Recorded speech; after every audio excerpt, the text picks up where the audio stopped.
کیا کائنات کی حقیقت تجزیے سے ہاتھ آئے گی؟ جو ایک پیراڈائم ہے، ایک یہ کہ حقیقت کائنات کا حصہ نہیں ہے، ایک ہے سائنس۔ یہ صحرا کا بھی معائنہ اس لیے کرتی ہے اس کا بنیادی ذرہ مل جائے۔ دوسری شاخ میٹا فزکس کا باضابطہ علم ہے۔ وجود اور شعور دو پولز ہیں، شعور کے بھی دو حصے ہیں، وجود کے بھی دو حصے ہیں۔ شعور کے دو حصے ہیں اثبات و تحقیق، وجود کے دو حصے ہیں معلوم و مجہول۔ تحقیق معلوم میں ہے، اثبات مجہول سے ریلیٹ کرتا ہے۔ اب یہ پوری کائنات چل رہی ہے، کائنات شعور کے بغیر عدم ہے، شعور وجود کے بغیر معدوم ہے۔ یہ بات شاعرانہ یا محض صوفیانہ بات نہیں ہے۔ جاننے کی صلاحیت شروع میں اختیاری نہیں ہوتی، یہ بہت نقطے کی بات ہے۔ فلسفے کی روایت جس کے اندر انسان کیا ہے، وجود کیا ہے، یہ جو سارے سوال، ایک ہے عرفانی روایت۔ عرفان بھی ساخت میں تخیل، لیکن یہ تخیل میڈیم کے ساتھ ہے۔ میڈیم ہے کیا؟ یہی تو سسپنس رکھنا ہے۔ ہمارے عرفان اور تصوف کو جو لوگ انٹرچینجبلی استعمال کر دیتے ہیں، وہ اگر آپ واضح کر دیں۔ وہ اینتھروپومارفزم پہ جو ہنگامہ کروائے آج اس پہ پھر کرواتے، ان میں نسبت ہے عام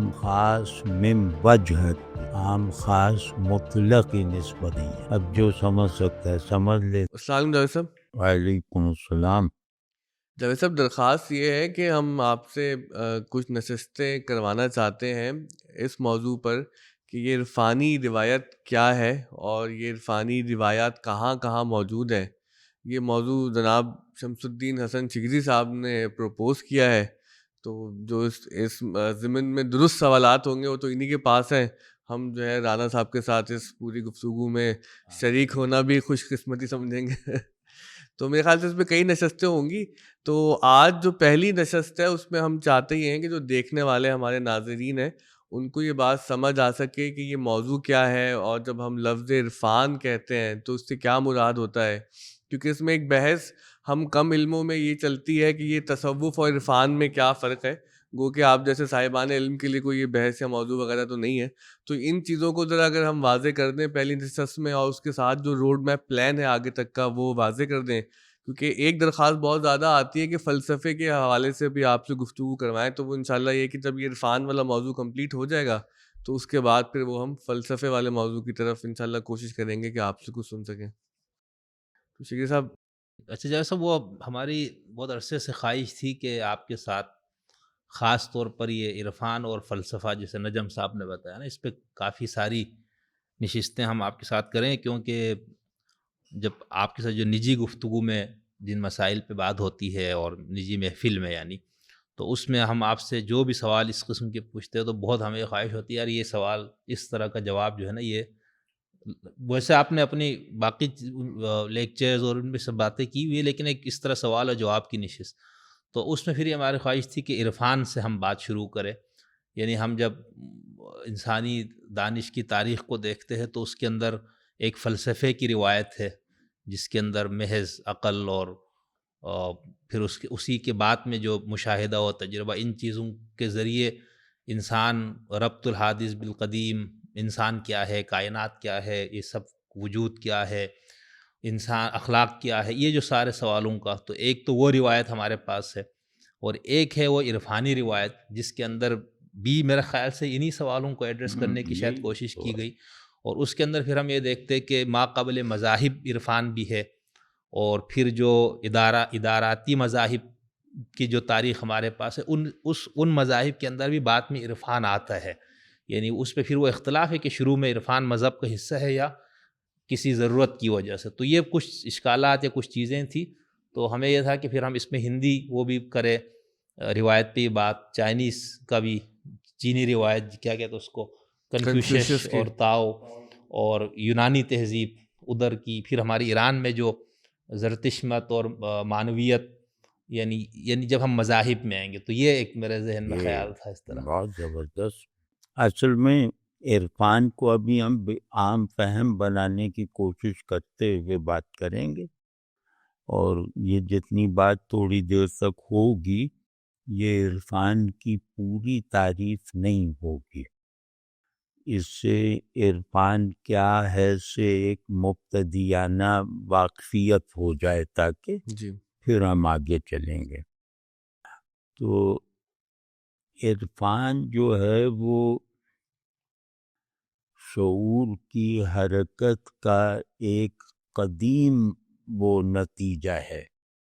یعنی جب انسان نے شعور میں موجود یعنی شعوریت رکھنے والا شعور ہے نا، تو جب شعور بنانے والے عناصر فارمز کی طرح تھے، خیالات کی طرح تھے، اور مطلب اس کی خلقت کا حصہ تھے. جیسے آنکھوں میں بینائی کیوں ہے، اس کا یہ سوال لغو ہے. تو اسی طرح ذہن میں کچھ بیسک تصورات ہوں گے نا، کچھ آئیڈیاز ہوں گے، اور ایسے یوں کہنا چاہیے کہ کچھ نہ سمجھ میں آنے والی پریزنسز ہوں گی، اور کچھ چیزوں کو دیکھنے سے پیدا ہونے والا تجسس ہوگا، علمی تجسس. تو اس کے نتائج کی ایک قسم عرفان ہے. یعنی جیسے ہم پہلے آدمی میں جھانک کے دیکھنے کی کوشش کریں کہ جو لفظ سے بھی پہلے کا ہے. مثال طور پر یہ صرف مفروضے پہ ہم بات کر رہے ہیں کہ ہم اپنے آپ کو وہاں تک پہنچا دیں کہ ہمارے پاس نہ لفظ ہے، اور ہمارے پاس خود ہم بطور ایک تصور کے نہیں ہیں. تو ہم اپنے آپ کو کبھی اس سے ریلیٹ کرتے ہیں، کبھی اس سے ریلیٹ کرتے ہیں. تو ہم اس صورتحال میں ہیں، اور چیزوں کے ریلیشنز میں رہتے ہوئے ان ریلیشنز کے فہم سے عاری ہیں. مطلب ہم ریلیشنز رکھتے ہیں بالکل حواس کی، ٹھیٹ حواس کی بنیاد پر، اور ایک ایسے شعور کی اساس پر جس نے ابھی حرکت میں آنا نہیں سیکھا ہے. تو شعور کے دو حصے ہوتے ہیں، ایک یہ کہ جب اس نے حرکت میں آنا سیکھا، لیکن حرکت میں آنے سے پہلے جو اس کا وجود ہے اس پر بھی شعور ہی کا عنوان پوری قطعیت کے ساتھ لاگو ہوتا ہے. واضح ہے نا؟ یعنی شعور کیسا ہے، تو اس وقت کا شعور کیسا ہے کے مرحلے میں ہے، اور کیا ہے کا جواب فراہم نہیں کرتا. واضح ہے نا؟ اب اس میں جو ہے اس بات کو اس طرف دیکھیں کہ آدمی شعور کا حامل ہے، مطلب اس کا ایک ذہن ہے، وہ لے کر پیدا ہوا ہے، اور لیکن وہ خود اس شعور کا شعور نہیں رکھتا. تو دو درجات ہیں جن پر ایک ہی لفظ وارد ہوتا ہے، شعور اور شعور کا شعور. تو ہم جس شعور سے مانوس ہیں وہ اصل میں شعور کا شعور ہے. تو آگے چل کے لفظ وغیرہ اور بہت ساری چیزیں جو ارتقائی نوعیت کی ذہن کو اور انسان کو پیش آئیں، تو اب موجودہ ہم جس اسٹیج پر ہیں یہاں جب ہم شعور کہتے ہیں تو اس کا مطلب ہوتا ہے شعور کا شعور. لیکن ہم شعور کا شعور کے پہلے جا کے جھانک رہے ہیں ذہن میں. تو اس میں ہم لفظ شعور اس طرح استعمال کر رہے ہیں کہ وہاں چیزیں ایک پریزنس کے ساتھ تھیں، اور ایک ایسی پریزنس جس کا جیسے قابل یقین مصداق خارج میں مل نہیں رہا تھا. جیسے پریزنس یہ ہے کہ طاقت اور کمزوری، طاقت ہوتی ہے، کمزوری ہوتی ہے، موت ہوتی ہے، زندگی ہوتی ہے، فائدہ ہوتا ہے، نقصان ہوتا ہے. یعنی زندگی کے جو بالکل ابتدائی تاثرات جو ہیں ان کو ہم فرض کر لیتے ہیں، جو پھر آدمی کے فیصلے پر اثر انداز ہوتے ہیں، چاہے وہ اس کو نام نہ دے سکے. اس نے کہا بجلی چمکتی ہے تو اس میں کوئی جل گیا پیڑ وغیرہ تو وہ خود ہی بجلی سے بچنے کا اہتمام کر لیتا ہے. بجلی کا نام نہیں جانتا، جلنے کی کیفیت، جلنے کا نام نہیں جانتا وغیرہ وغیرہ.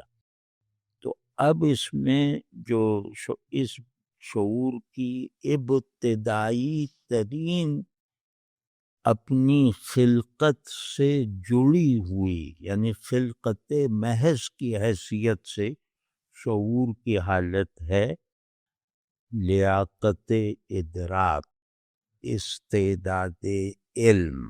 یہ جیسے بالکل سادہ، اس کی تفصیل ہے وہ ٹیکنیکل زیادہ ہے کہ جاننے کی صلاحیت کو شعور کہتے ہیں، اور جاننے کی وہ صلاحیت شروع میں اختیاری نہیں ہوتی، وہ جیسے اس کا محرک اس سے باہر ہوتا ہے، اس کے اندر محرک نہیں ہوتا. یہ بہت نکتے کی بات ہے کہ ذہن کے محرکات دو طرح کے ہوتے ہیں، خارج میں اور ایک خود اس کے اندر، کہ اس میں مطالبات، سوالات، تقاضے پیدا ہوتے ہیں اور پھر وہ ان کو ایڈریس کر کے حرکت میں آتا ہے.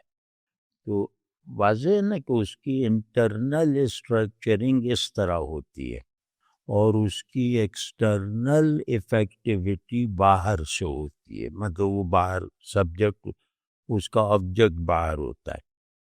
تو اب یہ آدمی، پہلا آدمی جس پہ ہومو سیپین کا اطلاق ہوتا ہے، یہ خیال رہے، تو ہومو سیپین یعنی ذہن کے ساتھ پیدا ہونے والا آدمی اپنے یہ جو بلٹ ان یا کنسٹرکٹڈ پریزنس میں ہے، یعنی اسے معلوم، اسے احساس ہوتا ہے کہ میں کچھ جان سکتا ہوں اسے نام لیے بغیر، تو وہ اپنی ان صلاحیتوں اور قابلیتوں کو اپنے ریسپانس کی بنیاد بناتا ہے کہ پانی سے پیاس بجھتی ہے، آگ سے چیزیں جلتی ہیں وغیرہ وغیرہ. پیڑ کا سایہ بھی ہوتا ہے لیکن پیڑ کا یہ نقصان بھی ہوتا ہے. تو وہ اپنے تجربے سے جو محرکات عمل حاصل کرتا ہے، جو اسے عمل سکھاتے ہیں اپنے بچاؤ کے لیے اور اپنے فائدے کے لیے، وہ عمل جب وہ منظم ہو جاتے ہیں، وہ عمل جب اس کے ذہن میں ایک اعتبار پیدا کر لیتے ہیں کہ جو چیز اولوں سے بچائے گی وہی چیز اگر مجھ پہ پتھراؤ ہو تو وہی چیز اس سے بھی بچا لے گی. یعنی کہ شیلٹر جو ہے وہ میں نے بنایا بجلی کے لیے، لیکن فلا سے بھی بچا لیتا ہے. تو جیسے جیسے یہ اس کے تجربات میں عملی شکل کو میں آنے کا تنوع اور کثرت پیدا ہوتی چلی جاتی ہے، ویسے ویسے اس کے جاننے کی راسخ قابلیت، یعنی کہ اولین قابلیت شعور، وہ بیدار ہونے لگتی ہے. تو اس کی بیداری کا جو لمحہ ہے نا کہ یہ کیا ہے یا اس کا سبب کیا ہے، کہ بجلی کبھی دھوپ میں نہیں گری، تو ہمیشہ بادل آتے ہیں، تو وہ اس نے گویا سبب جان لیا. پھر یہ کہ بجلی گرتی ہے تو یہ ہوتا ہے، تو وہ جیسے بجلی اور اس کے نظر ہونے والی چیزیں، پھر وہ جب آگ سے جلتے ہوئے دیکھتا ہے اور بجلی سے جلے ہوئے کو دیکھتا ہے تو یہ جلنے کی کیفیت میں فرق اسے لگتا ہے. تو وغیرہ وغیرہ. مطلب یہ کہ اس کے تجربات جو اسے عمل پہ مجبور کرتے ہیں یا عمل کی طرف، عمل کی نوعیت ہوتی ہے اپنا بچاؤ اور اپنا فائدہ، نقصان سے بچنا، فائدہ کرنا. تو اس کے لیے فائدے کا تصور زیادہ تر بایولوجیکل ہوتا ہے. صحیح. تو وہ بایولوجیکل ضرر و نفع جو ہے وہ اس سے کچھ اعمال اور سیٹل ہونا، ماحول میں اپنے بچاؤ کے ساتھ سیٹل ہونا سکھا دیتا ہے۔ تو کیونکہ ذہن کے ساتھ یہ پیدا ہوا ہے تو اس کے تمام سیکھا ہوا، یعنی بغیر سمجھے سیکھا ہوا عمل اس کے اندر موجود قابلیت علم کو کام میں لانے کا محرک بن جاتا ہے۔ اب یہ جو علم ہے شروع میں یہ اختیار کے بغیر ہے، اب وہ سمجھنے لگتا ہے بادل آ گئے، بجلی، یہ سب تصور بننے شروع ہو گئے۔ اب وہ کرتا یہ ہے کہ دوسرا مرحلہ یہ آتا ہے کہ اس کا سبب کیا ہے، پھر وہ سبب دیکھے ہوئے کو سبب نہیں مانتا۔ مطلب یہ کہ بادل آ گئے تھے تب بجلی چمکی، تو اس کے ذہن میں آتا ہے بھائی بجلی تو بادل آنے سے چمکی، بادل کہاں سے آئے؟ مطلب اس طرح کے اس ناقابل فہم سوالات پیدا ہوتے ہیں جو ایک طرح سے اس کی طلب کا درجہ رکھتے ہیں، تجسس کو بیدار کرتے ہیں، لیکن ان سوالات کو ذہن اون نہیں کرتا، ذہن ان سوالات کی اس طرح تعمیر نہیں کرتا جو لفظ کے بعد ہوئی یا تصویروں کے بعد۔ اب جیسے ہی یہ اپنے اس تجسس کو اپنی بھاگ دوڑ یا اتفاق سے وہ کسی طرح ایک نیا سبب، یعنی کہ ایک واقعے کے 3 اسباب جیسے اس نے دریافت، یعنی پر واضح ہو گئے۔ اب یہ کہتا ہے کہ کوئی پہلے ہے کوئی بعد،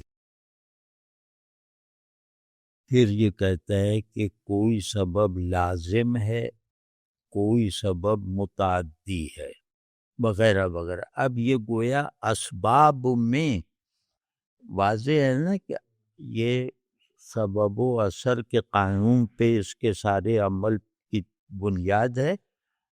اثر کو وہ جاننے کی خواہش پہلے نہیں پیدا ہوتی، پہلے اسباب کا تجسس پیدا ہوتا ہے ہیپننگ کی سطح پر، نوئنگ کے تقاضے سے نہیں کہ بھئی یہ ہوا یہ ہوا یہ ہوا۔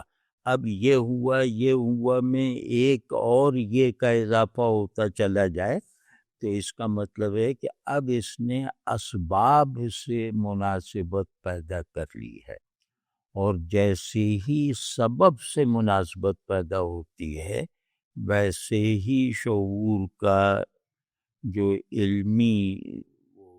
وہ شعور کی علمی بیداری ہے، یعنی شعور ایک نیند میں تھا، اس کی آنکھ یہاں سے کھلتی ہے۔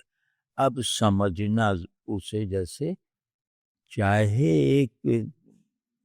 ایک جیسے احساس کے طور پہ صحیح، لیکن اب اسے لگتا ہے کہ میرا ان کے ساتھ جو تعلق ہے وہ پورا نہیں ہے، کیونکہ میں سارے سبب نہیں جانتا۔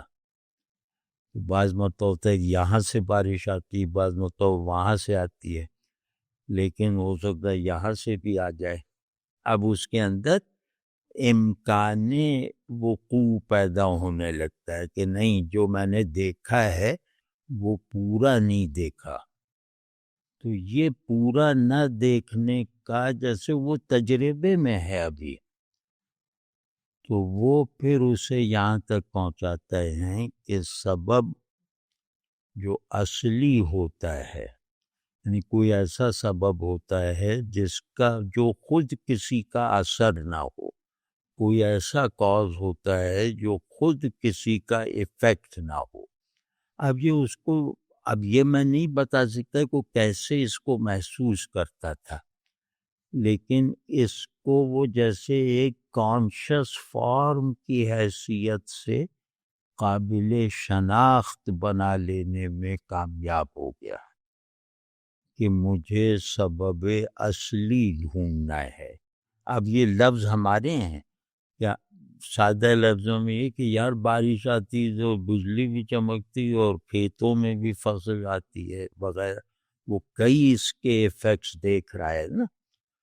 وہ کہتا ہے یہاں سبب بھی متعین نہیں ہے اور ایفیکٹ بھی، جیسے کچھ بھی ہو سکتا ہے، بجلی نہ چمکے ہو سکتا ہے.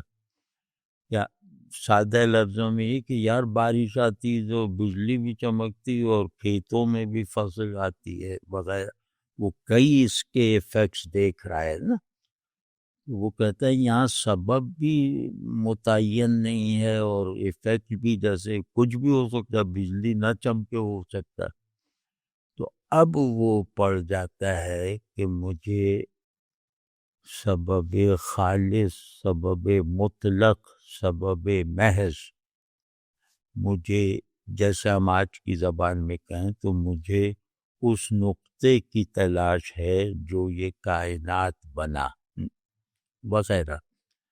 تو یہ جو تجسس، اس کے لیے فہم اور تفکر دونوں سے جو یہ عاری تھا، یہ فہم اور تفکر کو ابھارتا ہے. یعنی فہم کی صلاحیت اور تفکر کی قوت جو اس کے اندر پہلے سے رکھی ہوئی ہے، وہ جیسے ایکٹیو ہونے لگتی ہے، اور اس کے ایکٹیو ہو جانے کا ادراک، یعنی غیر علمی ادراک، اس کی یقینی پریزنس، اس کا ایکٹیو ہو جانا، اس کی ایکٹیویٹیز کے جتنا زیادہ سے زیادہ مربوط ہوتے چلے جانا، اس کے جو اولین نتائج ہیں وہ عرفان ہے. یعنی کہ خلقت، وہ قابلیات شعور جب اپنا مصداق صحیح یا غلط پا لیتی ہیں، تو اس مصداق کو پا لینے کی تسکین، اور یعنی تسکین کیا ہوتا ہے، میں نے پا لی، حقیقت پا لی، تو وہ کیفیت عرفان ہے. صحیح. لیکن چونکہ اس وقت تک شعور اپنی سرگرمی اور اپنے ایکٹیو زون میں حکومت نہیں کر رہا، ابھی شعور اشیاء پہ تصرف نہیں رکھتا، بلکہ ایک طرح کی پیسیوٹی میں ہی رہتا ہے، تو وہ اس پورے عمل کو نام نہیں دے پاتا.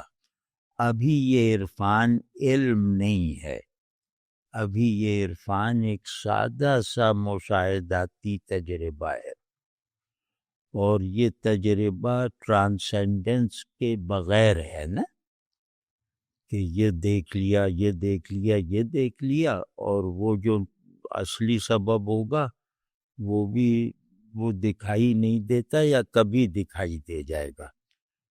تو جب کبھی دکھائی دے جائے گا کا اس کے اندر امکان پیدا ہوا، یہاں سے عرفان علم بننے کے مراحل میں داخل ہو گیا. تو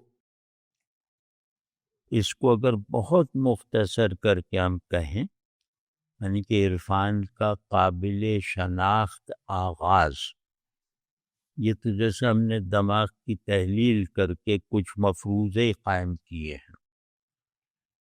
قابل شناخت ادراک منو تو کے تصور سے ہوتا ہے. یعنی جب میں ہوں، تم ہو، وہ ہے. تو جب یہ پروناؤنز اس کے یہاں جیسے اس کے تمام تعلق اور ہر سرگرمی کا محور بنے نا، یہ، وہ، تم، ہم، وہ، میں، تو پروناؤنس کی موجودگی، پروناؤنس ناؤن پر حاکم ہوتے ہیں.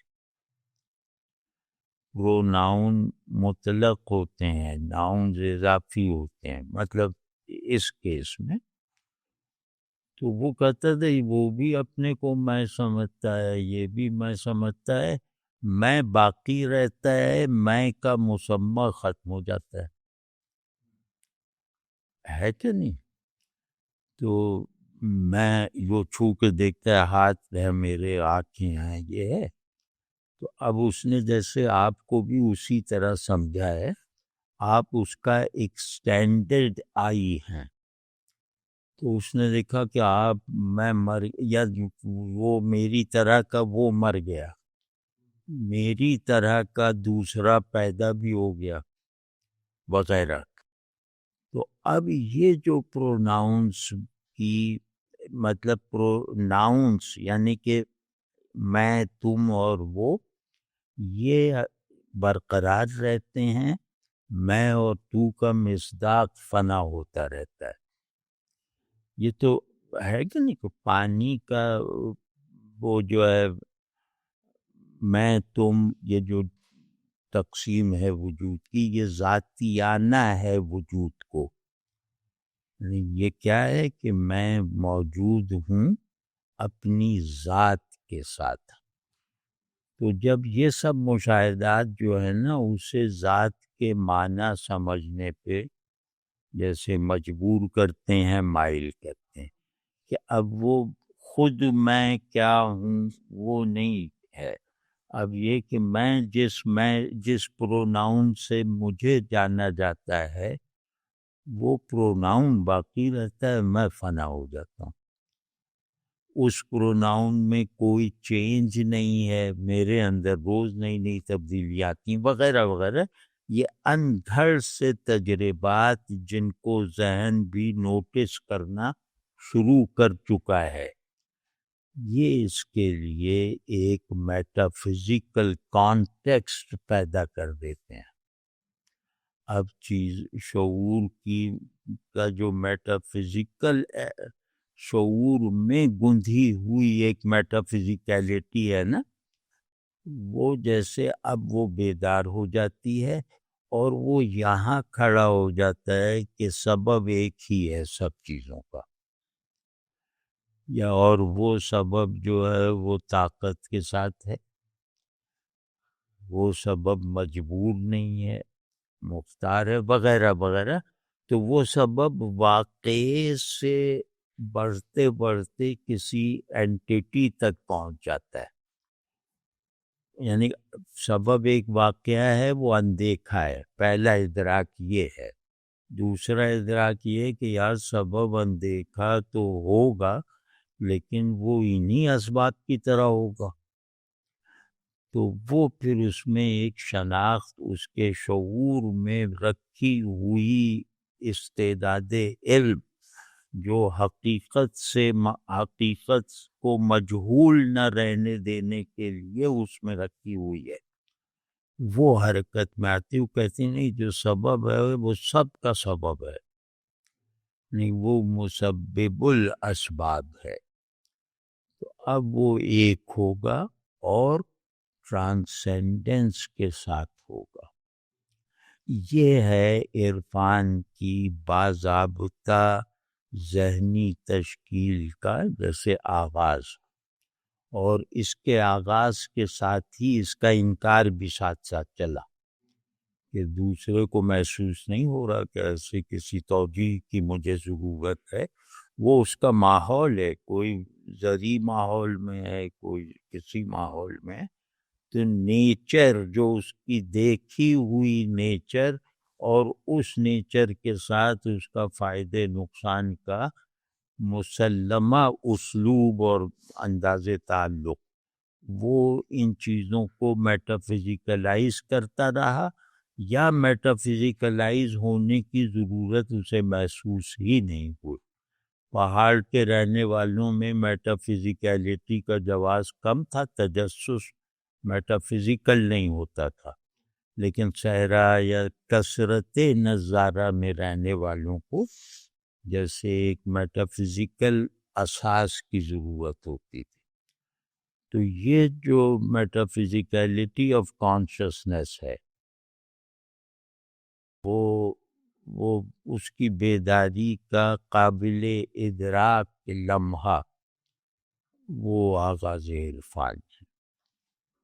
عرفان اب یہ ہو گیا نا، اب اس سے دوسرا مرحلہ ہے، مثال طور پہ ہم جست کر کے لفظ تک آ جائیں، ایک جیسے ایک منطقی دماغ تک آ جائیں جو کازیشن کو صحیح کر لیتا ہے.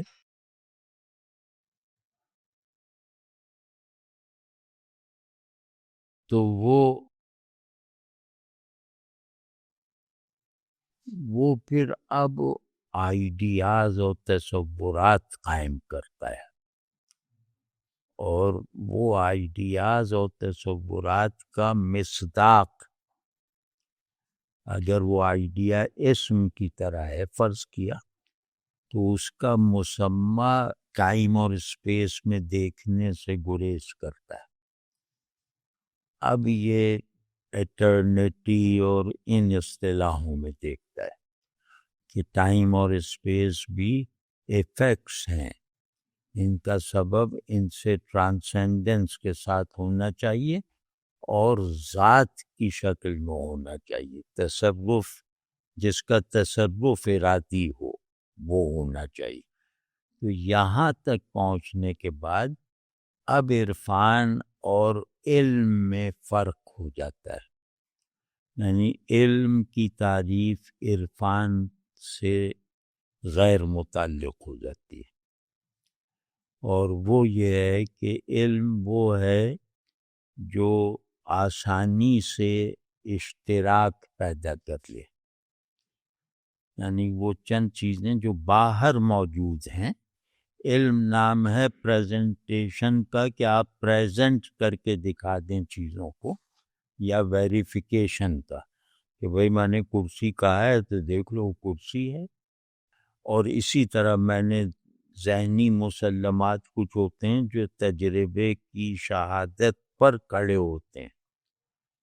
تو یہ ہو گیا، یہ علم ہے کہ جس کی تصدیق کی جا سکے، ہر ایک کے لیے وہ تصدیق ممکن ہے. واضح نا؟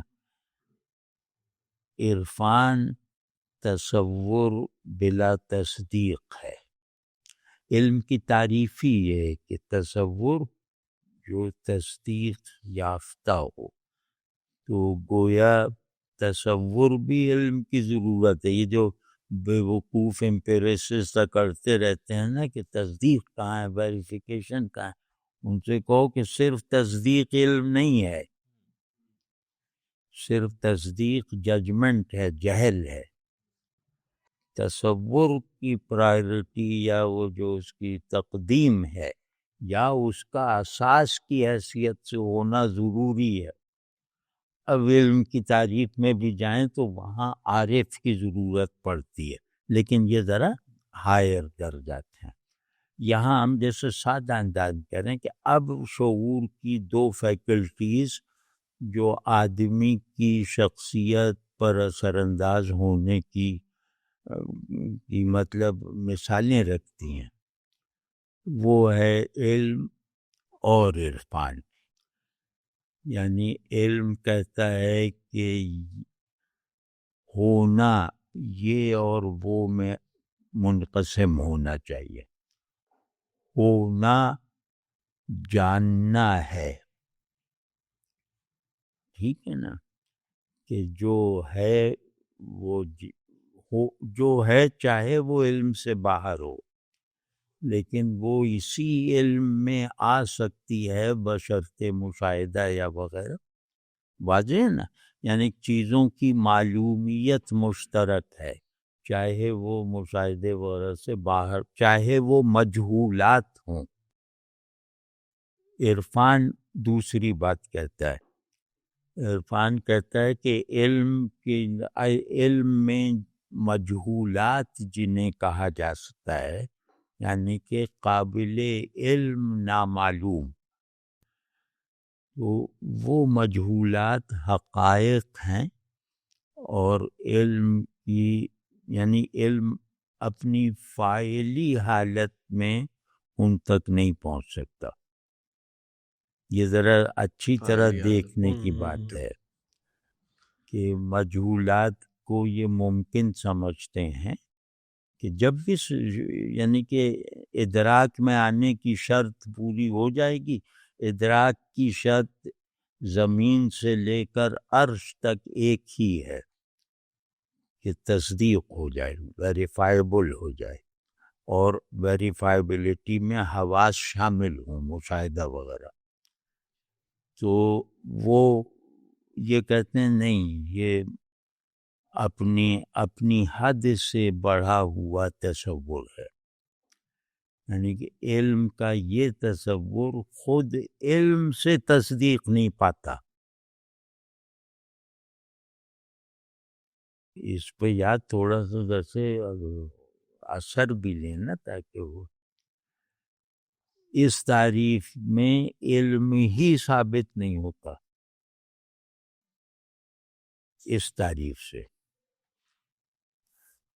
کہ مجہولات جیسے معلومات کی ایک کیٹیگری ہے وجود میں، اسی طرح مجہول بھی وجود کی ایک کیٹیگری ہے. یوں کہہ لیں کہ عند شعور ماہیت وجود دو ہیں، مجہول اور معلوم. ماہیتیں نہیں بدلتی، خاصیتیں متناقض ہوتی ہیں، مطلق تناقض کے ساتھ ہوتی. کہ مجہول ہے، اب یہ ہے اس پر سے کبھی نہیں ہٹے گا. معلوم ہے، یہ ہے اس کا گھٹتا بڑھتا رہے گا. واضح. اور کہیں اکثر یہ ہے چیلنج ہوتا جائے گا، لیکن مجہول پہ ہے کا حکم کبھی تبدیل نہیں ہوگا، کبھی وہ. تو اب اس بات کا، یہ بات کوئی وہ مطلب شاعرانہ یا محض صوفیانہ بات نہیں ہے، یا یہ محض ایک مائتھولوجیکل ذہن کے باقیات نہیں ہیں. اس کو کہتے ہیں کہ عارف کہے گا کہ مجہول معلوم ہوئے بغیر پریزنس رکھتا ہے، کیونکہ وجود اور شعور یہ دو پولز ہیں. تو شعور کے بھی دو حصے ہیں، وجود کے بھی دو حصے ہیں. شعور کے دو حصے ہیں اثبات و تحقیق، وجود کے دو حصے ہیں معلوم و مجہول. تحقیق جو ہے وہ معلوم میں ہے، تصدیق اثبات جو ہے وہ مجہول سے ریلیٹ کرتا ہے. اب یہ پوری کائنات چل رہی ہے، کائنات شعور کے بغیر عدم ہے، شعور وجود کے بغیر معدوم ہے. اب آپ سنیں، یہ آئیڈینٹیکل ہے یہ پورا سسٹم. تو شعور مجہول سے کورسپونڈنس میں ہے، یہ ہم ثابت کرتے ہیں. عارف کہتا ہے کورسپونڈنس بلا واسطہ ہے. یار اس بات کو تو کچھ آپ بتائیں اس کا مطلب کیا ہے، ایسا نہ ہو ہم ہی کہتے چلے جائیں. نہیں، اس سے پتہ چلے گا نا کہ یہ بات یہاں کہنا مفید ہے یا نہیں. یہ معلوم اور ذہن کی وہ رشتہ کیا ہے؟ معلوم اور ذہن کا رشتہ جو ہے وہ قابل تصدیق ہے. ہاں، وہ تو ہے کہ وہ تصدیق کر ہے، سکتا ہے، یہ تسلیم کا یہ موضوع ہے. تسلیم. اور ایک اور بات ابھی کہی تھی نا جو آخر میں جس پر رکا تھا، کہ مجہول اور معروف والی. ہاں، مجہول اور معروف والی بات کی تھی آپ نے. مجہول اور ذہن کا تعلق بالواسطہ بالواسطہ ہے، ہے. کوئی میڈیم ہے اس میں بلا واسطہ ہے. علم اور معلوم واسطے کو قبول نہیں کرتے، لیکن معروف اور مجہول یہ بالواسطہ ہے.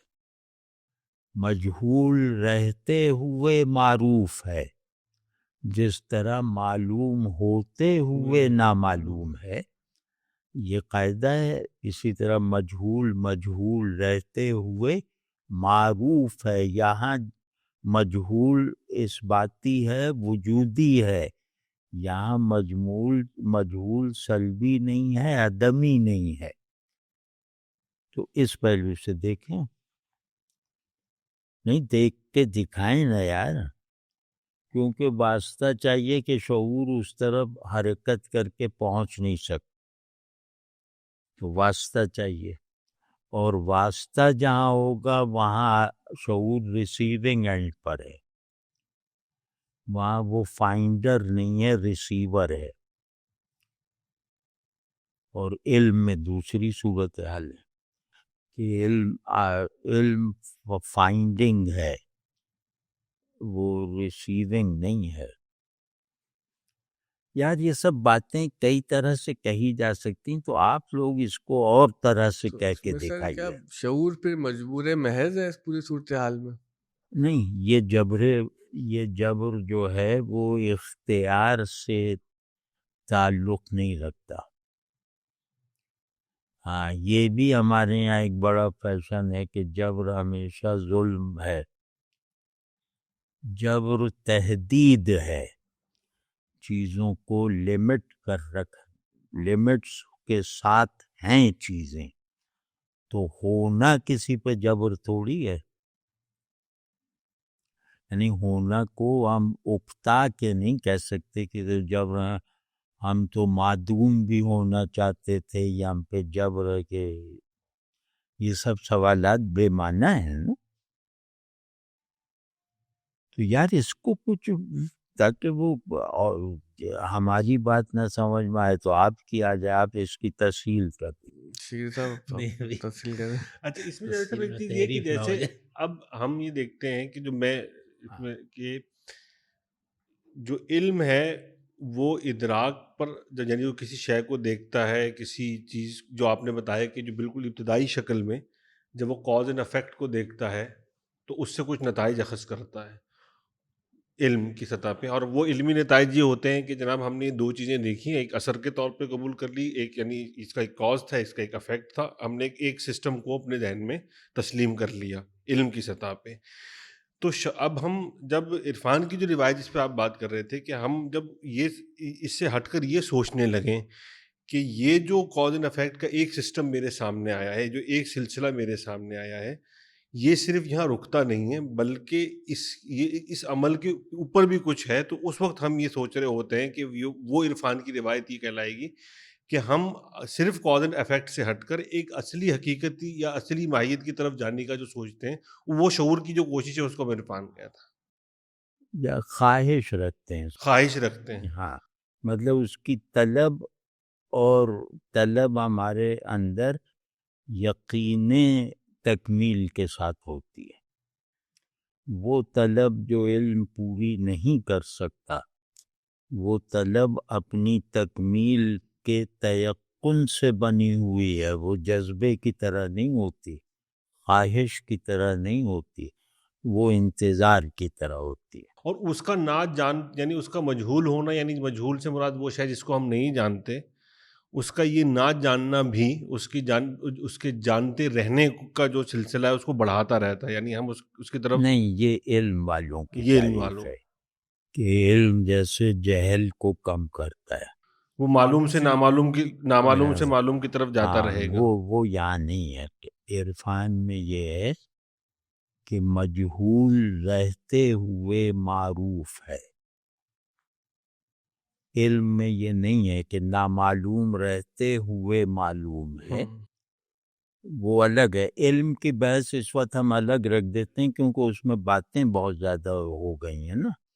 عرفان کو یوں سمجھنا چاہیے کہ وجود کا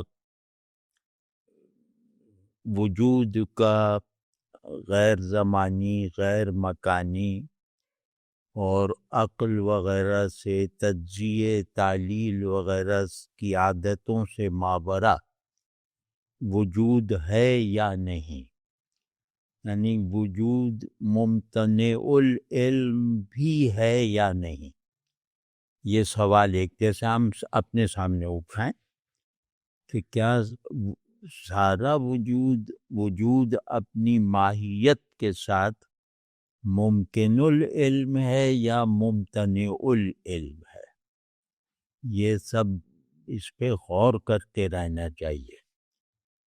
تو وجود اپنی ماہیت کے ساتھ فرض کیا کہ سائنسداں سے پوچھا جائے تو وہ ماہیت کا دوسرا مطلب لے گا اور وہ کہے گا کہ ظاہر ہے کہ ممکن العلم ہے، خواہ یہ امکان کبھی پورا نہ ہو. صحیح. اور یہ امکان پورا ہونا بھی ممکن نہیں ہے. لیکن وہ رہے گا ممکن العلم کی قبیل میں. صحیح.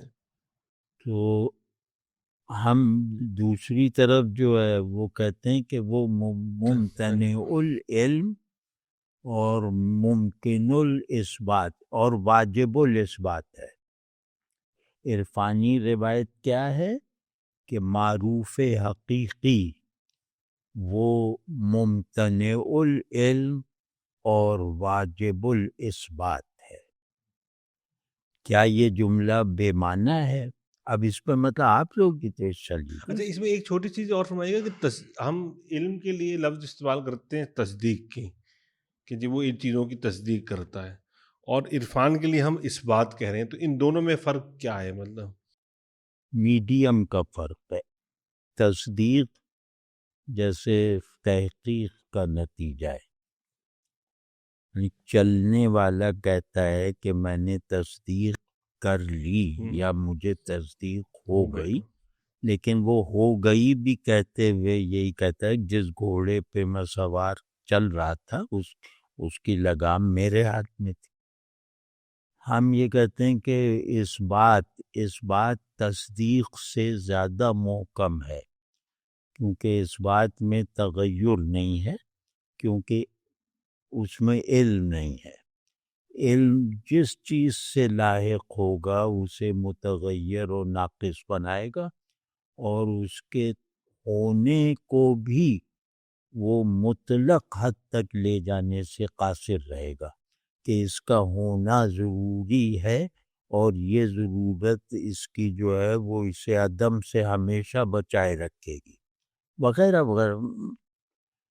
تو عرفان میں یہ نہیں ہے. عرفان میں کہ مجہول قطعی ہے، معلوم اور معروف اعتباری ہے. اب دیکھیں اتنا میں ڈھلے ڈھلائے ترکیب بتا رہا ہوں، تعریف بتاتے جا رہا ہوں، تو اس میں اب بتائیے اس کا کیا مطلب کیا ہے. اور جیسے یہ صرف تخیل کی بنیاد پہ ہوگا. ہاں یہ تو تخیل کی بنیاد پہ کیا یہ جب ہم انسان اس پہ پہنچا، یعنی یہ اسباب وہ سب کر کے سبب اصلی یا جس مجہول کی آپ بات کر رہے، تو یہ پھر ایک انسان نے اپنا ایک تخیل ہی ہوا نا، ہاں یعنی اس کی کوئی بنیاد نہیں ہے. ابتدا میں اگر ہم عرفان کی تشکیل کے ابتدائی مراحل دیکھیں تو اسے ایک ماورائے شعور و اختیار تخیل کہیں گے. وہ تخیل ایسا نہیں ہے کہ اس نے اپلائی کیا، اس کا ایک جہان خیال شعور میں بن گیا. واضح ہے نا. تخیل کی دو قسمیں ہوتی ہیں نا، کہ ایک ہوتا ہے کہ میں تخیل شعور کے ساتھ ارادے کے ساتھ استعمال کر رہا ہوں تاکہ اس کا کوئی مصرف نکالوں، وہ مصرف بھی طے ہے. تو یہ تو تخیل علم کی نوع سے ہے. دوسرا تخیل یہ کہ آپ کی صلاحیت تخیل جو مادہ شعور میں گنتھی ہوئی ہے وہ بیدار ہوئی، کیونکہ علم کہتے ہیں تعلیل اور توجیہ کو. واقعے کی تعلیل کر لیں، کازیشن کر لیں، اور توجیہ کر لیں یعنی ویلیڈیشن کر لیں کہ وہ ویلڈ بنا لیں، اسے جسٹیفائڈ کر لیں. بس علم یہ ہے. تو یہاں توجیہ اور تعلیل جو ہے وہ علم کی طرح حالت تصدیق میں نہیں ہے، یعنی علم کی طرح مشترک نہیں ہے تصدیق میں. تو لیکن یہ تصدیق نہ ہونے کے باوجود شعور کی بہت بڑی بنیادی ضرورت کا تقاضا ہے، یعنی یہ شعور کے سب سے بڑے مطالبے کو پورا کرتی ہے، صحیح رخ سے یا غلط رخ سے. ابھی صحت اور غلطی کی بات ہم نہیں کر رہے. اور پھر تخیل میں میڈیم نہیں ہوتا. تخیل جو ہوتا ہے نا وہ خود سے ہے، مجھے اس میں کسی باہر سے رہنما کی ضرورت نہیں ہے. تو لیکن یہ کہ عرفان بھی ساخت میں تخیل ہے، لیکن یہ تخیل جو ہے وہ میڈیم کے ساتھ ہے، یہ بے لگام تخیل نہیں ہے. یہ تخیل معنی پیدا کرنے کے لیے ہے، صورت پیدا کرنے کے لیے نہیں ہے. اور یہ بات کہتے ہوئے جیسے ایک جوش بھی آ رہا ہے کہ تخیل کی دو قسمیں ہیں، ایک ہے صورت سے صورت پیدا کرنا، دوسرا تخیل ہوتا ہے معنی کا موجد یا معنی کا عارف. ٹھیک ہے، تو یہ جو تخیل معنوی ہے یہ میڈیم کے بغیر نہیں ہے. تو لیکن میرا خیال ہے ہم اصلی بات سے ادھر ادھر ہو گئے. اگر یہ فرما دیں آپ، وہ میڈیم ہے کیا جو آپ فرما رہے ہیں؟ نہیں، ابھی تو یہی تو سسپینس رکھنا ہے. جس طرح تجربہ غیر ارادی اور غیر شعوری تھا آدمی کا سامنے کا حسیاتی تجربہ، اس کا شعور کے ساتھ نہیں، ارادے کے ساتھ نہیں تھا. تو اسی طرح تخیل کی ابتدائی جو پیدائش، ابتدائی جو سرگرمیاں ہیں یا اس کا ادراک جو ہے وہ بھی ارادی اور شعوری نہیں تھا. تجربہ ہی شعوری نہیں ہے تو وہ تخیل کیسے شعوری ہوگا؟ تو وہ یہ جو تخیل ہے یہ تخیل عرفان کا بیج ہے، صحیح، جس کی طرف شگری صاحب نے ارادہ کیا نا کہ بیس لیس نہ کہیں اسے، کیونکہ اس کے تجربے کی بھی کوئی تعلیل و توجیہ نہیں تھی نا. تو اب اس میں بیس یا تعلیل وغیرہ کا مطالبہ ٹھیک نہیں ہے، ہم ایک اس میں چل رہے ہیں. تو یہ جس طرح تجربے کی تعلیل و توجیہ ہوئی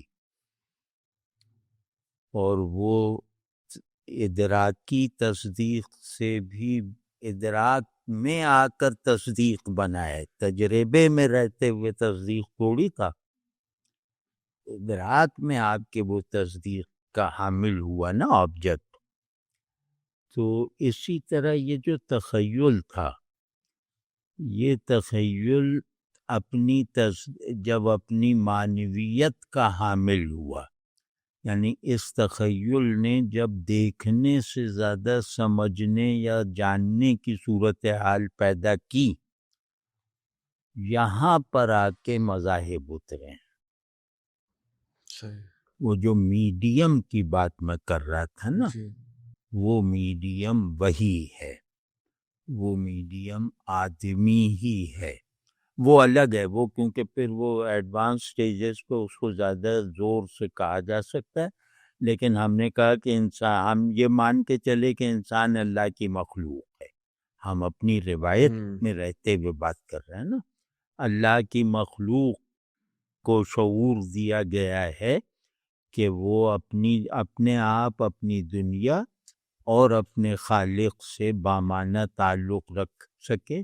اور اس کے تعلق کی دو قسمیں ہیں، کہیں وہ ادراک میں ہے، کہیں ماورائے ادراک ہے. یہ اس کو تجربے سے اس آدمی کو چکھا دیا کہ تمہارا ادراک مدرک کے مقابلے میں ناقص ہے. تو جہاں یہ قانون بن جائے کہ جس کا ادراک کیا ہے وہ خود مدرک اور مدرک سے زیادہ ہے، تو پھر یہاں سے تخیل پیدا ہوتا ہے. اس زیادتی کی طرف، مدرک کی زیادہ ہونے کی طرف توجہ پیدا ہوتی ہے خودکار طریقے سے. ابھی کوئی ڈیوائن انٹرونشن نہیں، ابھی یہ ڈیوائن اسکیم آف کریشن ہے. اگر ہم یہاں سے بات شروع کر رہے ہیں تب تو ہم بہت آسانی سے جیسے اس بات کو سمجھ لیں گے کہ شے سے تعلق بھی، خلق سے تعلق بھی وہ تجربے کی دھندلاہٹ سے ہوا اور اس کے بعد جو ہے اس ڈے لائٹ میں آیا، تحقیق کا موضوع بنا. اسی طرح خالق سے تعلق کی استعداد شعوری وہ جو ہے وہ بھی حیرت سے گزر کر علم کا دعوے سے بچتے ہوئے عرفان میں بدلی. یہاں ذہن فعلی کی ضرورت کی تکمیل علم کی شکل میں ہوئی، اور یہ جو ہے شعور انفعالی جو تعلق مع الخالق کے لیے تھا، اس کی ضرورت جو ہے وہ خالق کی طرف سے پوری ہوئی. شے کے ساتھ خلق کے ساتھ تعلق کی شرط علمی، اس میں کوئی میڈیم نہیں ہے، وہاں کوئی وحی نہیں ہے. واضح ہے نا؟ جی تو یہ تو وہ بات ہوئی جو ہم اپنی روایت پر اتفاق رکھتے ہوئے آپس میں کر رہے ہیں. اور اب اس کو ہم یہ دیکھیں گے کہ ہماری روایت کی بنیاد پر اعتماد کے ساتھ کی جانے والی یہ بات دوسری روایتوں میں مشترک ہے یا نہیں. صحیح. یعنی علم کی تعریف سے اب ہم ہٹ گئے ہیں نا، اب ہے عرفان کی تعریف، اور عرفان کی تعریف اپنی روایت کی روح سے ہم نے ٹوٹی پوٹی لیکن واضح کر کے عرض کر دی ہے. تو اگر کوئی پوچھے کہ بھئی تمہاری ہی طرح عرفان کی حامل روایتیں، یعنی جن کا سیاق و سباق میٹا فزیکل ہو، عرفان کی شرط یہ ہے کہ معروف کا سیاق و سباق وجودی بھی اور ذہنی بھی یہ میٹا فزیکل ہو، یہ شرط ہے. تو اول تو کیا یہ شرط ہر روایت میں پوری ہوتی ہے؟ عرفانی روایت میں ہم کہیں گے ہاں ہوتی ہے. اب دوسرا سوال یہ کہ تم کہہ رہے ہو کہ عارف اور معروف کے درمیان میڈیم چاہیے، اور میڈیم وہ معروف کی جانب سے نزول کرتا ہے، عارف کی حرکت سے حاصل نہیں ہوتا. یہاں عارف ساکن ہے، معروف متحرک ہے. ٹھیک ہے نا؟ تو وہ جو ہے کیا یہ بھی ہر روایت میں پایا جاتا ہے؟ تو ہم کہیں گے ہر روایت میں پایا جاتا ہے. عرفان میڈیم کے بغیر نہیں ہے کسی بھی عرفانی روایت میں، یعنی جو بظاہر لا مذہب روایتیں ہیں ان میں بھی. اب اس کو اگر ہم اس اطمینان سے کہہ رہے ہیں کہ ہاں بھئی موقع آیا تو ہم کوٹیشنز لے آئیں گے اور دکھائیں گے، تو وہ جنہوں نے یہ روایتیں پڑھی ہیں وہ یہ بات سن کے جیسے ان کے لیے یہ کوئی وہ قابل تصدیق دعویٰ نہیں ہے. تو کیونکہ نامعلوم ادراک اور ماورائے علم مدرک،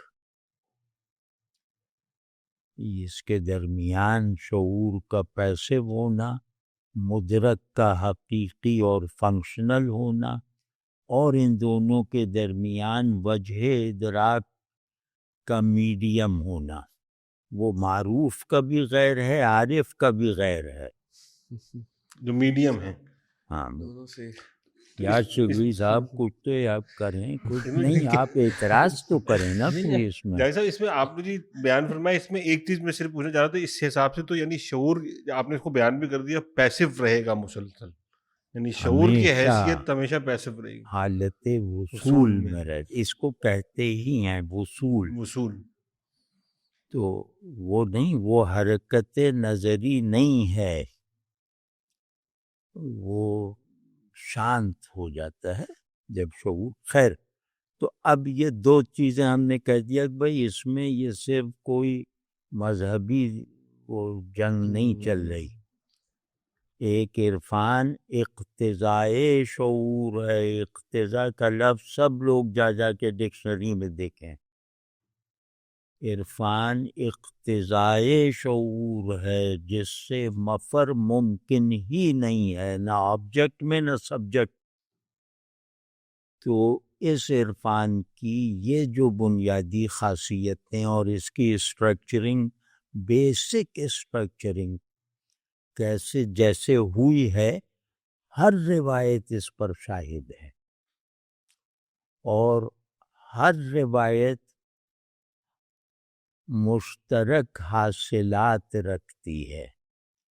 اس کا حاصل آخر مشترک ہے نام کی تبدیلی کے ساتھ، یعنی ماہیت مطلق سب کا حاصل ہے، حقیقت مطلق سب کا حاصل ہے۔ سب کا ایک ہے۔ ہاں، حقیقت مطلق کہتے ہی آج شنکراچاریہ بھی سمجھ جائیں گے اور وہ لاؤزی بھی سمجھ جائے گا، مطلب ایک ہی معنی لیں گے۔ اور شیخ اکبر بھی، ہاں، شیخ اکبر بھی سب مطلب حقیقت مطلق کہہ دیں نا، حق کہہ دیں، حقیقت مطلق کہہ دیں، یعنی کہ اس پوائنٹ کو سب پہنچے ہوئے ہیں، سب مشترک ہیں، صرف یہ کہ اس پوائنٹ کی وضع نیچے کی چیز ہوتی ہے، وہ ذات ہے یا واقعہ ہے یا خیال۔ ایک اور سسپینس پیدا کر دیا آپ نے، ہاں، ایک اور سسپینس پیدا ہو گیا گفتگو کیا؟ کہ سب کے لیے ایک کیسے ہے؟ ہاں، سب کے لیے، یعنی کہ حقیقت مطلق واحد ہے، سب ایک ہیں، حقیقت مطلق متصرف ہے، سب یہی کہتے ہیں، حقیقت مدرک، حقیقت مطلق ٹرانسینڈنس اور ایمیننس دونوں دائروں میں مؤثر ہے، فارمز خود کو نگیٹ کرتی ہیں اس کے لیے،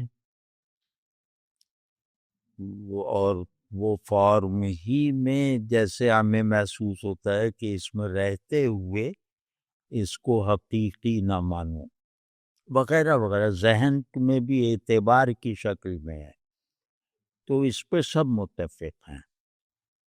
صرف میڈیم کی جو ایک دعویٰ ہے نا کہ میڈیم ہوتا ہے، اس کا ہمارے جو ذوق یا ہماری جو عادت ہے، جیسے نبوت یا نبی، تو زیادہ تر روایتوں میں یہی ہے، لیکن بعض مرتبہ میڈیم سبجیکٹ کا حصہ ہوتا ہے،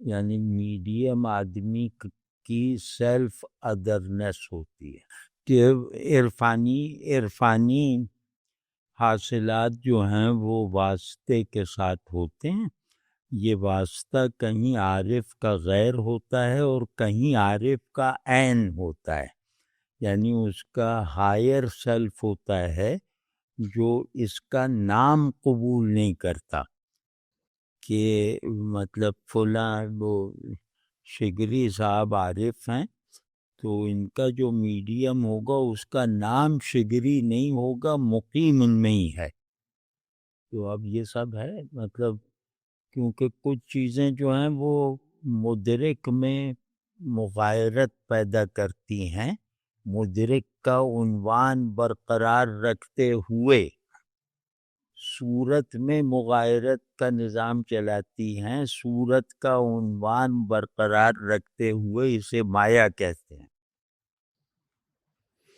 تو لیکن نہیں، یہ بات کی بات ہے۔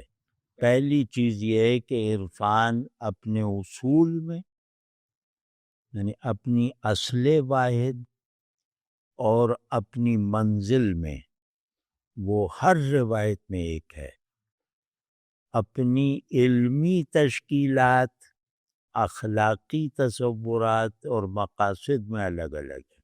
صحیح بھائی، عارف بالحقیقہ، عارف باللہ، یہ ایک معنی میں ہے، ٹھیک ہے، یعنی کہ حقیقت مطلقہ کو کا عارف جو مؤثر ہے اور محیط ہے، تاثیر اور احاطہ، تو وہ ہمارے یہاں اللہ کے نام سے، وہاں ممکن ہے شعور کے، ہمارے یہاں وجود کی طرف میں ہو سکتا ہے، ان کے یہاں شعور کی اصطلاح میں ہو سکتا ہے، بس یہ ایک فرق ہے، لیکن اس کے حقیقت مطلقہ کے خصائص میں کوئی اختلاف نہیں ہے، چاہے آپ اس کو اینٹیفائڈ کر دیں تو بھی خواص میں کوئی اختلاف نہیں، اللہ کی صفات اور برہم وغیرہ میں کوئی اختلاف نہیں، اور وہ واحد ہے میں بھی کوئی اختلاف نہیں، کوئی نہیں، واحد ہونا، مطلق ہونا، ابدی ہونا، مؤثر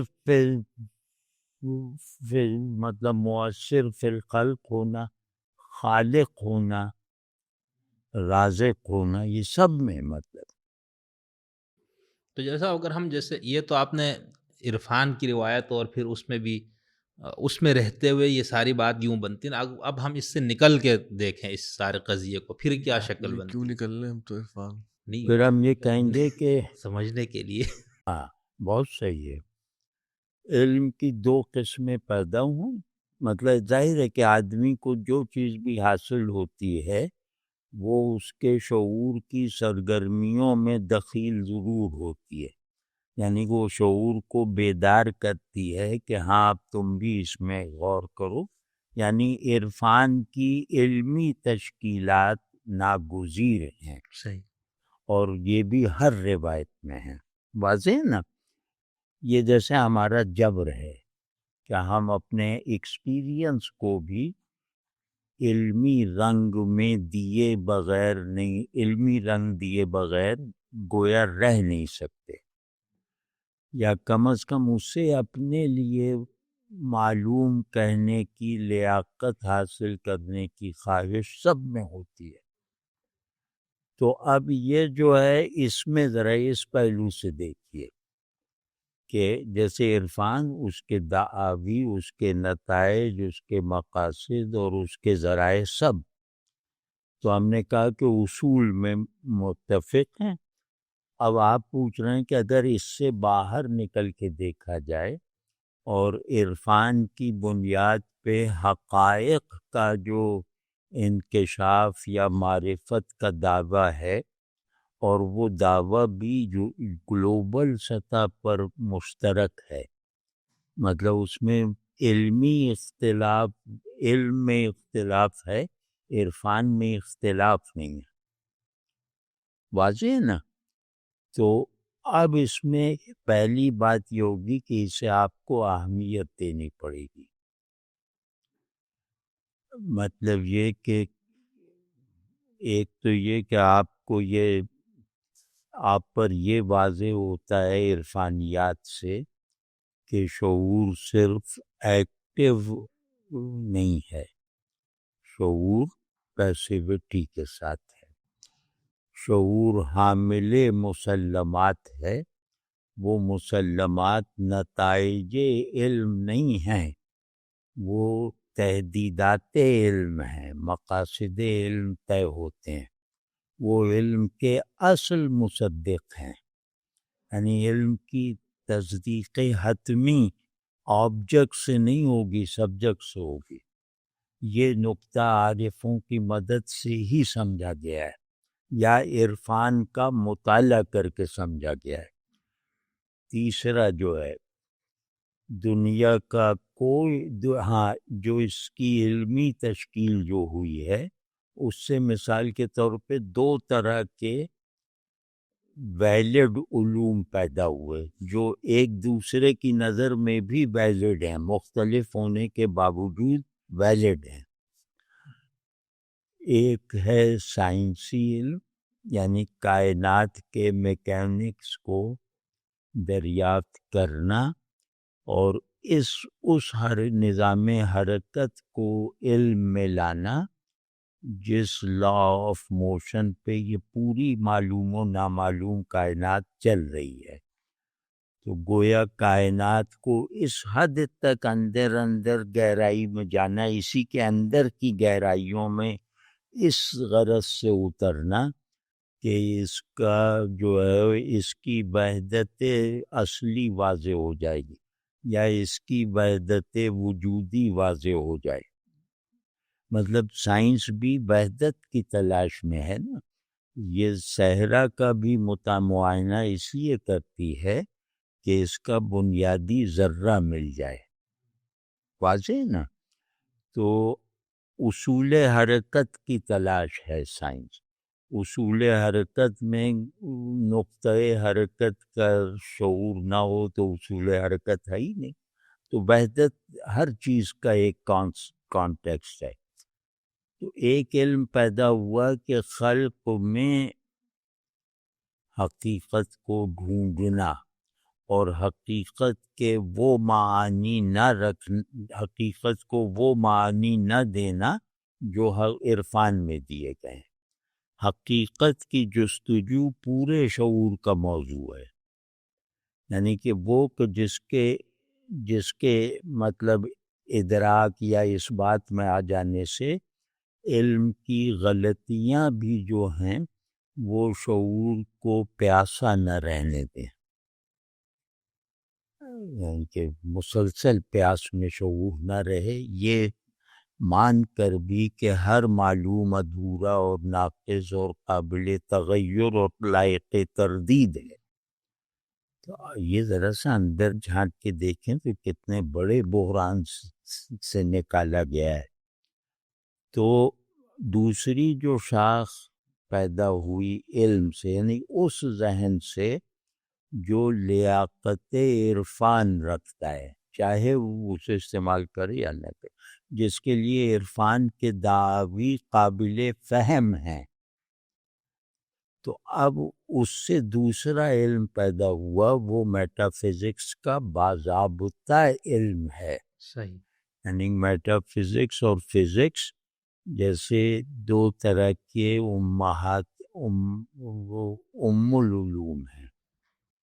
تو دوسرا زاویہ وہ پیدا ہوا، وہ سائنس میں بھی ہے، وہ فلسفے میں بھی ہے، اخلاقیات میں بھی ہے. یعنی کہ علم کی میٹا فزیکل اور فزیکل تقسیم عمل میں آئی، اور فزیکل تقسیم بھی میٹا فزیکل تقسیم کا جواز مانتی ہے، اور یہ فزیکل نتائج کو بھی منوعاً تسلیم کرتے ہیں. یہاں رکاوٹ نہیں ہے. رکاوٹ یہاں ہے کہ یہ ان کے ساتھ اشتراک کر کے سرنگ نہیں کھود رہے. ان کے پاس سرنگ کا نقشہ ہے، لیکن یہ لوگ کہہ رہے ہیں کہ یہ نقشہ انہوں نے خود سے بنا لیا ہے وغیرہ. لیکن یہ کہ اس پر تو ہے نا کہ اس سرنگ کا نقشہ نہیں مل رہا. سائنسداں یہ تو مان رہا ہے نا، وہ اسی نقشے کی تلاش میں، وہ کہہ رہے ہیں مجھے مل گیا ہے. اب دیکھنا یہ ہے کہ یہ جس سے کہہ رہا ہے کہ مجھے کائنات کی کنہ کا علم حاصل ہو گیا، وہ اور یہ جو کائنات کی وہی کنہ ڈھونڈ رہا ہے، ان میں دونوں کا جسٹیفائیڈ طریقے میں کون سا ہے؟ کیا کائنات کی حقیقت کائنات کے تجزیے سے ہاتھ آئے گی؟ مثال جو ایک پیراڈائم ہے پورا، اور ایک یہ کہ حقیقت کائنات کا حصہ نہیں ہے. یہ کہہ رہے ہیں کائنات کا حصہ ہے. تو یہ دو جیسے تناظر پیدا ہوئے، اور یہ دونوں تناظر علم کہلانے کے مستحق ہیں. دیکھیں، علم کا غلط صحیح ہونا یہ ضمنی مسئلہ ہوتا ہے، اس پر علم کا عنوان لگ سکنا یہ کافی ہے. تو اس پر علم کا عنوان لگ سکتا ہے، اس پہ بھی لگ سکتا ہے. اور یہ کہتے ہیں کہ انہیں معلوم کرنے کی تلاش ہے. ہم معروف کی روشنی میں علم کی تشکیلات کرنا ہے. ڈاکٹر صاحب، اس میں ایک چیز بڑی یہاں پہ سوال اٹھتا ہے پھر کہ ہم نے دیکھا یہ دو ڈسکورس ہو گئے نا، بالکل. یعنی ہم دیکھتے ہیں کہ دو ڈسکورس ہیں. تو جب دو ڈسکورس ایک دوسرے کو سے رسپونڈ کریں گے تو پھر ہم کیا اس کا طریقہ کیا ہوگا ان کے اصولوں پہ نقد کرنے کا. مطلب اب عرفان کی جو روایت ہے وہ علم کی روایت سے جب رسپونڈ یعنی ان میں بحث ہوگی یا ان میں بات ہوگی تو پھر اس کے اصول کیسے آئیں گے, کیونکہ یہ ڈسکورس تو الگ الگ اصول رکھتے ہیں. وجود کیا ہے, تو اس کا سوال ایک آدمی اس جہت سے دیکھ رہا ہے کہ وجود باعتبار حقیقت کیا ہے, اور دوسرا کہہ رہا ہے باعتبار فعلیت کیا ہے. وہ وجود کو سکون کی اصل پہ رکھے ہے, یہ وجود حقیقت وجود کو حرکت کے مقولے میں دیکھ رہا ہے. یہ حرکت کے مقولے کو حقیقی ماننے سے انکار کر رہا ہے. وہ سکون کے منطقے کا انکار تجربے سے نہیں کر رہا, بلکہ ضد کی وجہ سے نہیں کر رہا, کیونکہ اس نے طے کر رکھا ہے کہ مجھے حقیقت کو اس کی ودننس, کائنات کی حقیقت کو کائنات ہی میں ڈھونڈنا ہے. اس کے ذہن میں کائنات سے باہر کا کوئی تصور نہیں ہے. یہ کہہ رہا ہے کہ میرے ذہن میں ہے کائنات سے باہر کا تصور, اور اس کی سائنس تردید اور تصدیق کرنے کے لائق نہیں ہے. مطلب اسے اس موضوع پہ دخل نہیں دینا چاہیے, کیونکہ جو کائنات ہی کا 1 ارب میں سے ایک حصہ جانتی ہے, اس کو یہ دعویٰ نہیں زیب دیتا, یا یہ دعویٰ اس کی ذمہ داری نہیں ہے کہ کائنات کے باہر ہے یا نہیں. یہ کہہ رہا ہے کہ ہماری تو پوری سند ہے کہ کائنات کے باہر کہنا یہ کائنات کا جواز فراہم کرنا ہے, ورنہ کائنات بے جواز ہے. اگر اس کا باہر نہیں ہے تو کائنات بے جواز ہے, اور یہ غیر سائنسی دعویٰ بھی نہیں ہے. سائنس میں ایسے لوگ مل جائیں گے جو کہیں گے کہ یہ دعویٰ سائنٹیفک توجہ کا موضوع ہے, لیکن ہم اس پر عمل کرنے کے ٹولز نہیں رکھتے. اب جب یہ کوانٹم میکینکس اب نئے سرے سے تازہ ہو رہے ہیں اور ان میں اضافے اور جہتیں بڑھائی جا رہی ہیں, تو وہ آپ کو بتائیں گے کہ وہ جیسا آپ نے فرمایا تھا نا کہ عرفان اقتضائے شعور ہے.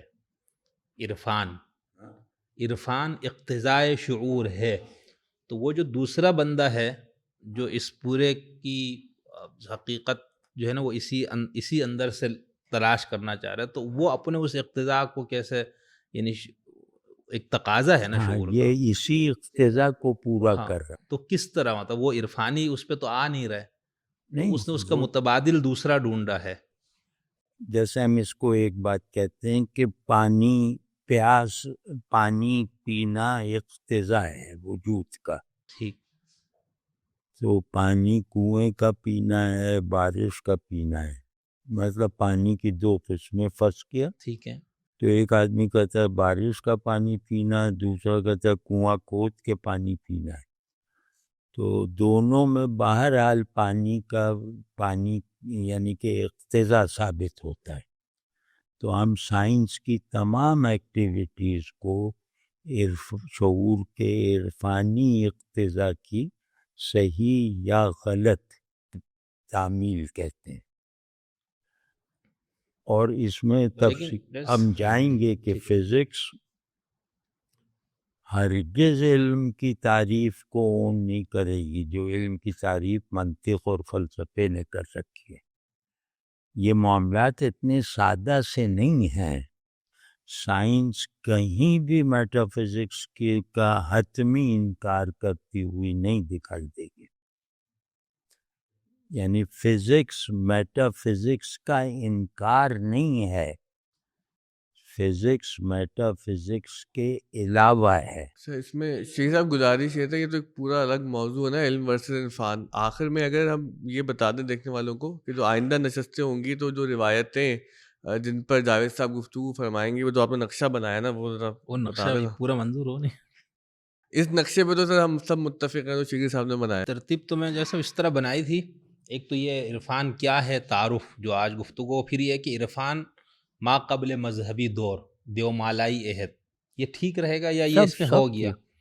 اور پھر اس کے فلسفیانہ نہیں، عرفان، ہاں دیو مالائی رکھ دیا ہے نا. جی ہاں یہ رہنے دیجیے، کیونکہ یہ ساری باتیں لفظ کے بعد کی ہیں. صحیح. ہم نے تو آج زیادہ توجہ جی یہ دی ہے کہ خلقت شعور خلقت پہ. جی جی جی آگے تو کیا ہے اس کا غیر مذہبی عرفانی روایات، بدھ، چینی روایات، تاؤمت وغیرہ، ارے تو ابھی دیکھا ہے نا یہ یہ سب میں صحیح وہ اب ہے. بتا جا کے دیا، وہ دیکھنے کہہ رہے والوں کو بھی یہ پتہ کہہ چل رہے رہا ہے کہ کہ آگے اگر کیا دوبارہ کیا آئے گا. اچھا جی وہ میں نہیں بتائیں، سمجھا میں تھا. ایسا ہاں اس لیے بتا ہاں رہا ہوں کہ بتاتے رہے، ان کو اس میں، مخاطب کر لیں. اور ایک یہ بے خدا یا لا مذہب عرفان، اور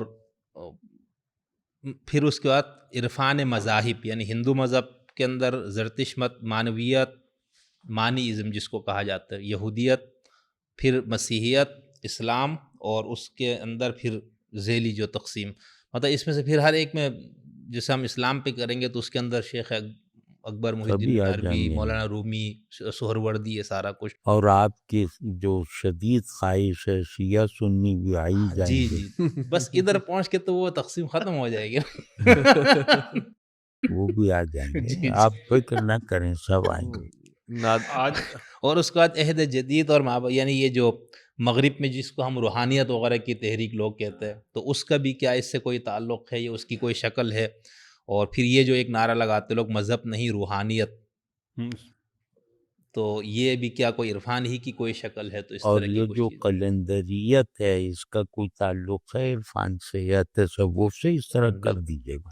تو وہ پھر اس کے ذیلی اس میں آ جائیں گی چیزیں. ہاں میں چاہ رہا تھا کہ ہم کنکلوڈ. ہاں سر، آخر بس ایک کرسی- سوال ذرا، وہ جو میں نے شروع میں بالکل وہ سارے بیوقوفوں سے بات کی تھی، اب تو ظاہر عرفان کا جیسے آپ نے گفتگو فرمائی ہے تو وہ سوال دہراتے ہوئے بھی شرمندگی ہو رہی ہے کہ وہ ہمارے عرفان اور تصوف کو جو لوگ انٹرچینجبلی استعمال کر دیتے نا، ہم مانا، تو وہ اگر آپ واضح کر دیں کہ ان دونوں لفظوں کا ہاں، اطلاق کیسے ہوتا ہے. یہ مرادف نہیں ہے، جی ان میں نسبت ہے. اب جس وہ اینتھروپومارفزم پہ جو ہنگامہ کروائے آج اس پہ پھر کرواتے ہیں. ان میں نسبت ہے، تباین نہیں ہے، توافق ہے. اور وہ نسبت ہے عام خاص من وجہ کی، عام خاص مطلق کی نسبت نہیں ہے. اب جو سمجھ سکتا ہے سمجھ لے، نہ سمجھ نہ سمجھ.